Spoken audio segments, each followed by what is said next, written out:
We're going to make these SlotDog pine cones as the perfect appetizer for any cookout. We're going to start by setting our Blackstone smoker to 300 degrees. Then we're going to get about 8 hot dogs. You can choose whatever kind you like here. And I'm going to use my SlotDog to cut slits into these.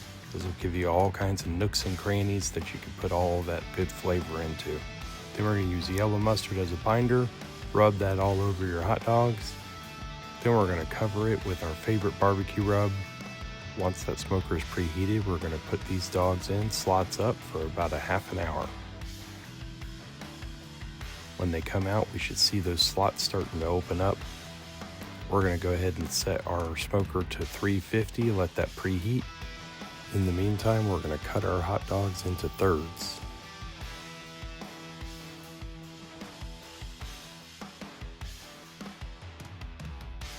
Then we're going to throw them in a cast iron pan.